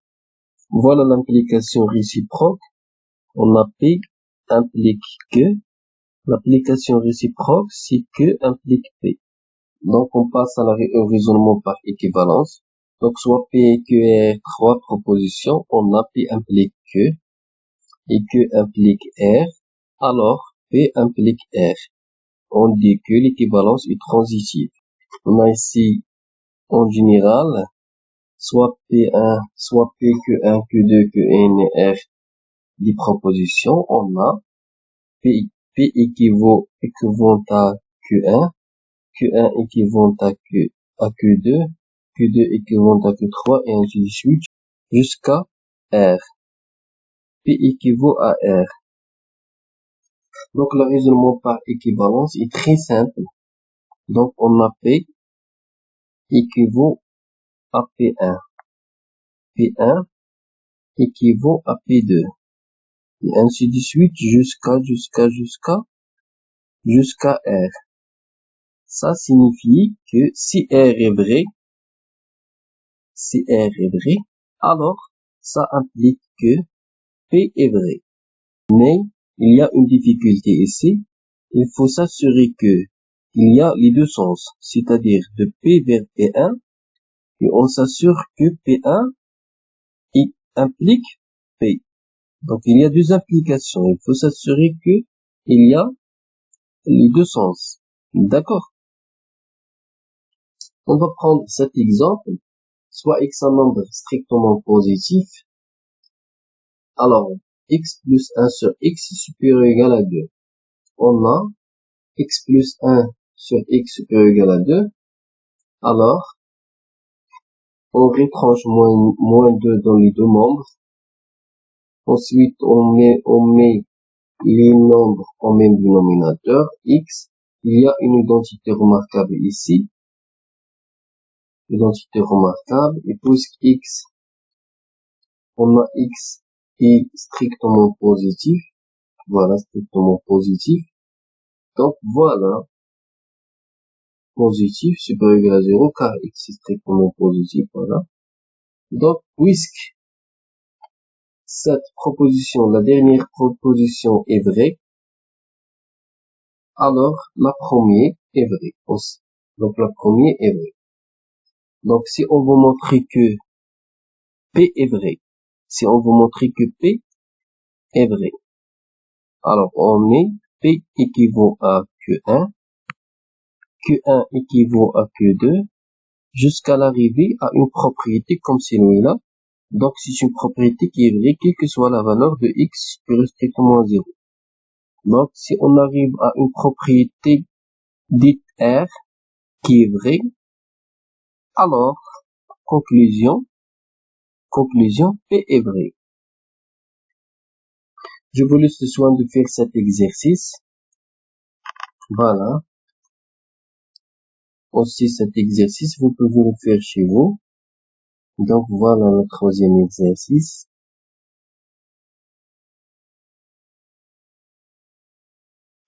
Donc, on passe au raisonnement par disjonction des cas. On veut montrer que, quel que soit x appartient à R, donc R, on a cette inégalité. Donc, soit x un nombre réel, on considère P, x est négatif. C'est-à-dire on a ici R. Alors, premièrement, pour R moins, c'est-à-dire x inférieur ou égal à 0. Alors, que supérieur ou égal à 0 montre que P implique que si on a x est négatif, alors moins x est positif, donc son nombre est positif. Donc, x est négatif, donc moins x est positif. Donc, la somme, donc ce nombre est positif, plus son nombre, donc, est strictement positif. Donc, voilà l'application, c'est très simple. Vérifiez que la racine de x carré plus 1 moins x est égal à 1 sur, on multiplie, on a racine de x carré plus 1 moins x fois racine de x carré plus 1 plus x, on multiplie par le conjugué, et le même nombre ici, racine de x carré plus 1 plus x. On a ici identité remarquable, ça vous donne x carré plus 1 moins x de 2 au carré, c'est-à-dire x carré. On simplifie par ça. Il nous reste le nombre x carré plus 1 plus x. Et voilà, d'où le résultat. Donc, c'est très simple. Puis, on déduit que P bar implique que. Donc, c'est quoi P bar? P bar, c'est, donc on a ici P. Donc, P bar, c'est quoi P bar? Tout simplement la négation de x inférieur ou égal à 0, si x supérieur strictement à 0. Donc, si x est supérieur strictement à 0, c'est très simple de montrer que son nombre est strictement positif. Pourquoi? Parce que son nombre est positif et son nombre est strictement positif. X est supérieur strictement positif, donc 1 sur un nombre strictement positif et strictement positif. Donc, c'est très simple. Que peut-on conclure? Donc, la propriété est vraie que soit x appartient à R. On a montré que dans R, R-, on a montré que cette propriété est vraie pour R+. Donc, conclusion, il est vrai sur R tout entier. Voilà, propriété, soit P et Q, 3 propositions. La proposition P implique Q et Q implique R. Alors, ça équivaut à dire P ou Q, entre parenthèses, implique R est une loi logique. Donc, il suffit de montrer ça en utilisant le tableau de vérité. Passons maintenant à cet exemple. Résolvons dans R l'équation suivante. Alors, premier cas, si x moins 1 est supérieur ou égal à 0, c'est-à-dire x supérieur ou égal à 1, alors, valeur absolue de x moins 1 est égale à x moins 1 car x moins 1 est positif. Et on a E équivaut à dire, on remplace la valeur absolue ici par ce nombre, x moins 1. Donc x moins 1, donc on a ensuite 2x est égal à 3, x est égal à 3 sur 2, et puisque 3 sur 2 appartient à l'intervalle 1 plus l'infini, alors 3 sur 2 est une solution de l'équation. On passe maintenant au deuxième cas, si x moins 1 est inférieur ou égal à 0, c'est-à-dire la valeur absolue donc de son nombre x moins 1 qui est négatif est égal à moins x plus 1, c'est-à-dire à moins x. Et on a E équivaut à dire, on remplace la valeur par 1 moins x. Voilà, donc on remplace la valeur par 1 moins x. On a équivaut à dire 1 est égal à 2, impossible. Conclusion, l'ensemble des solutions de E est égal à 3 sur 2. On passe maintenant au raisonnement par l'absurde. Propriété, soit P et Q de proposition. On a la proposition P bar implique Q, P bar implique Q bar, entre parenthèses, implique P. C'est-à-dire, si on a deux implications qui sont vraies, si on a cette implication est vraie et cette implication est vraie, alors P, ce sera vrai. On passe maintenant à la remarque. On pratique pour montrer qu'une proposition P est vraie. On suppose qu'il est fausse. Donc on suppose que P est fausse, c'est-à-dire P bar est vrai. Et on montre que l'implication P bar implique que est vrai. Donc voilà l'implication. P bar implique que est vrai. On a déjà P bar est vrai et que bar est vrai aussi. Implique que bar, car vrai implique vrai. On a les deux implications. Cette implication est vraie. Alors ça implique que P est vrai. Ce type de raisonnement s'appelle l'absurde. On va prendre un exemple. Si vous trouvez des difficultés, voilà. Donc il y a un exemple qui est très facile. Montrer que P, quel que soit x appartenant à R, tel que prévu de 2, x plus 1 sur x plus 2 est différent de 1. Donc on suppose, premièrement, on suppose que P bar est vrai. c'est-à-dire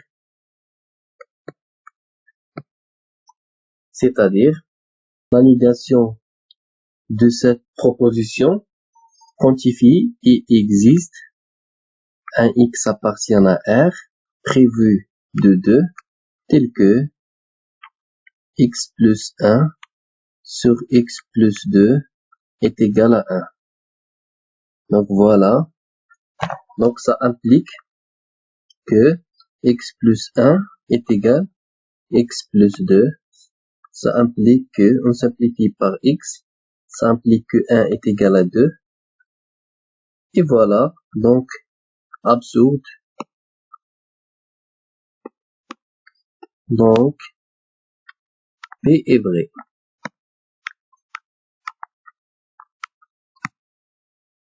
Cette méthode de démonstration s'appelle le raisonnement par l'absurde. On va prendre un deuxième exemple. Donc soit abaisser un triangle dont les longueurs des côtés sont 3A, 4A et 6A, où A appartient à R étoile plus. Montrer par l'absurde que le triangle ABC n'est pas rectangle en A. Pour cela, supposons que le triangle ABC est rectangle en A. Pour cela, en supposant que le triangle ABC est rectangle en A, alors d'après le théorème de Pythagore, on a BC au carré est égal à AC au carré plus AB au carré. Donc ça implique que on remplace chaque côté par sa valeur. Si A le 2 au carré est égal à 4A le 2 au carré plus 3A le 2 au carré, voilà. Ainsi de suite. Donc après les calculs, on a ça. Donc est égal 36 moins 6 moins 9 facteur de A au carré est égal à 0. Voilà. Donc voilà. Ce nombre est différent de 0. Donc A au carré est égal à 0. Ça signifie que A est égal à 0 ou A appartient à R étoile plus. Donc on a A est égal à 0. Mais si on remarque, ici on a A est supérieur strictement à 0. Voilà une contradiction avec les données. Donc en général, on trouve la contradiction soit avec les données, c'est le cas général, ou bien avec une propriété qui est très connue, ou bien une propriété mathématique qui est fausse. Voilà, contradiction, d'où le triangle ABC n'est pas rectangle en A.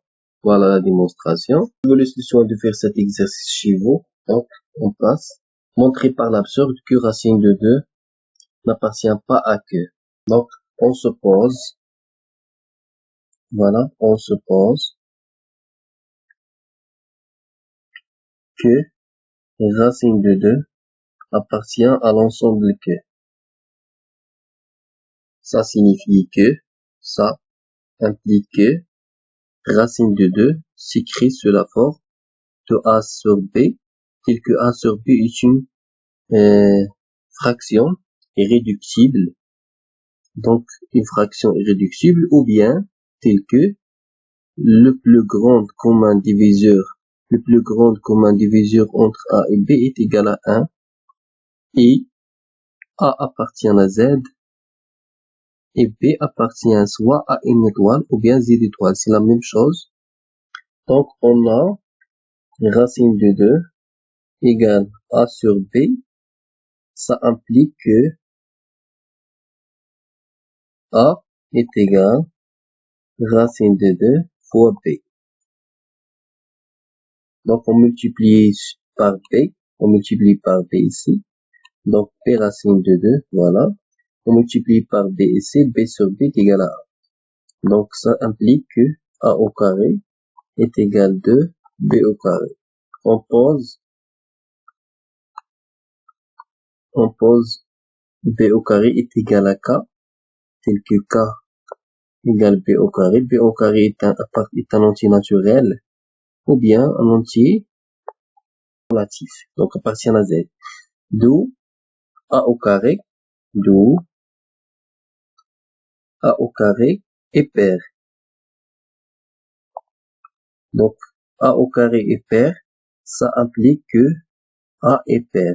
Donc, c'est très simple de montrer cette implication. Voilà, donc A est pair. Alors, A s'écrit sous la forme de 2, par exemple, 2K', tel que K' appartient à Z. Voilà donc A s'écrit sous la forme de 2K'. D'autre part,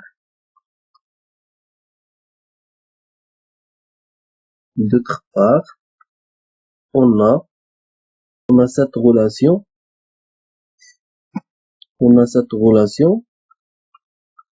étoile, donc cette relation étoile est égale A au carré est égal à 2B au carré.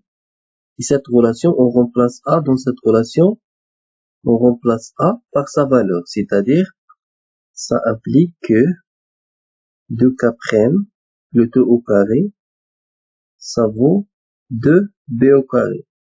Implique, donc 4K' au carré, 4K' le 2 au carré, ça vaut 2B au carré.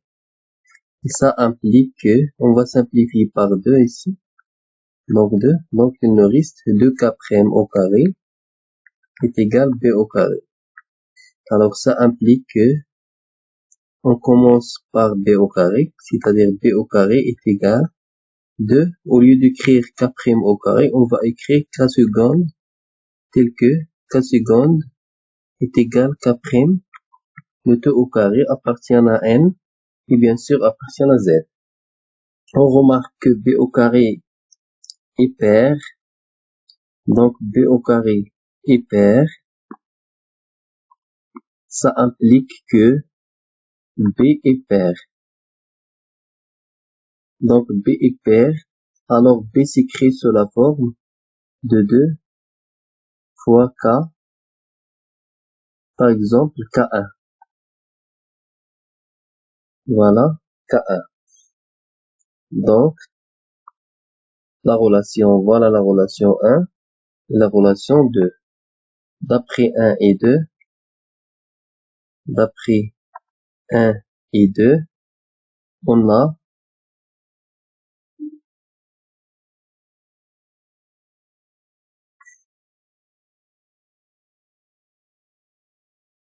2 divise P et 2 divise A. Donc, 2 est un diviseur de deux nombres. Contradiction ou bien absurde avec absurde car le PGCD de A et B est égal à 1. Donc, absurde, il y a un diviseur plus grand que 1. Donc, d'où racine de 2 n'appartient pas à l'ensemble. De la même manière, on peut montrer par l'absurde que 1 sur 3 n'appartient pas à D. Donc, on commence par 1 sur 3 appartient à l'ensemble D.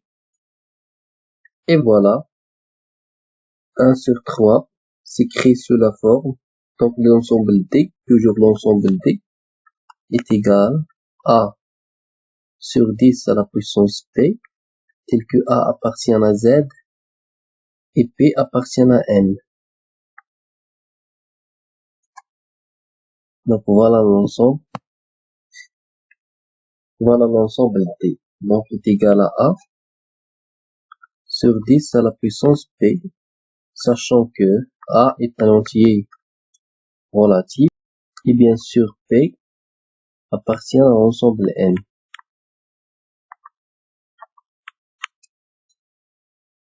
Ça implique que 10 à la puissance P est égal 3A. Ça signifie que 3 divise 10 à la puissance P, c'est-à-dire 3 divise 10, c'est 2 à la puissance 2 fois 5, donc 10 est égal 2 fois 5. Si on met ici à la puissance P, alors ici on met à la puissance P. Et voilà, donc 2 à la puissance P fois 5 à la puissance P. 2 à la puissance p fois 5 à la puissance p. Donc, absurde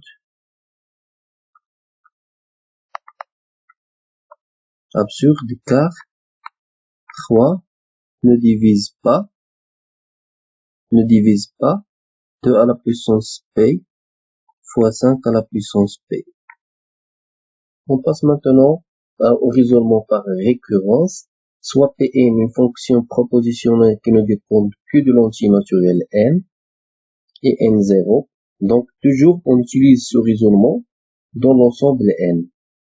Voilà la première remarque. Si la propriété Pn est vraie, donc comme s'il y a un escalier, d'accord? Donc, il y a un escalier ici.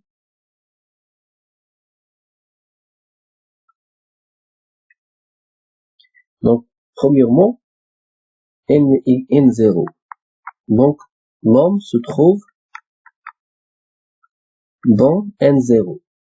Voilà, c'est la propriété Pn0. On va vérifier que l'homme existe dans le premier pas, d'accord? Et si l'application Pn implique Pn plus 1, c'est-à-dire si on a dans cette étape, on peut passer à l'étape suivante. C'est-à-dire, si on est dans n, alors on peut passer à n plus 1. Voilà. Est vrai pour tout n supérieur ou égal à n0. Alors la propriété Pn est vraie, c'est-à-dire l'homme, il peut monter l'escalier, d'accord? Donc, alors la propriété Pn est vraie pour tout n entier, n supérieur ou égal à n. En pratique, pour montrer par récurrence que Pn dépend de l'entier n est vrai pour tout entier naturel n supérieur ou égal à n0, c'est que si on suit les étapes suivantes. Première étape, initialisation. C'est-à-dire, on vérifie la propriété pour le plus petit élément de l'ensemble. On montre que la propriété est héréditaire, c'est-à-dire il se déplace. On fixe un entier naturel n arbitraire supérieur ou égal à n0 et on suppose que Pn est vrai. Oui, on essaie de montrer que Pn plus 1 est vrai. Voilà. On conclut que Pn est vrai pour tout entier naturel n supérieur ou égal à n0. On va prendre un exemple. Par exemple, montrant que le nombre 5 à la puissance n moins 1 est multiple de 4 pour tout entier naturel n. Donc, pour tout entier naturel n, c'est-à-dire le premier élément, c'est n égale à 0. Donc, voilà. Donc voilà. Pour n égale à 0, 5 à la puissance 0 est égal à 1. 1 moins 1, ça vaut 0. 0 est multiple de 4. Donc, l'assertion est vraie pour le premier élément. Donc, la propriété est vraie pour n égale à 0. Deuxièmement, il faut toujours écrire cette phrase. D'accord? Donc, toujours on écrit cette phrase. Donc, la phrase, on fixe un entier naturel à n arbitraire. Donc, on fixe n arbitraire. On suppose que Pn est vrai.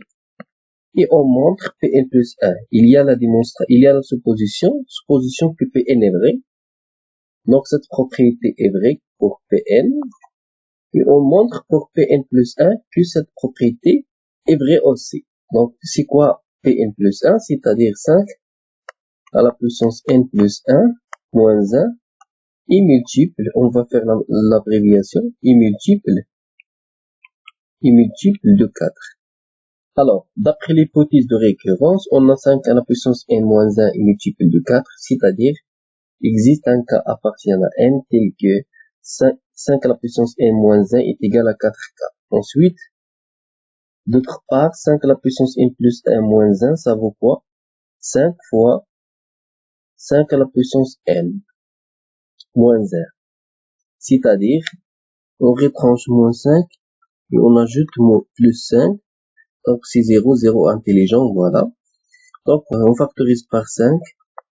Donc, 5 facteur de 5 à la puissance n, moins 1, voilà. Donc, si on factorise par 5, il reste moins 1.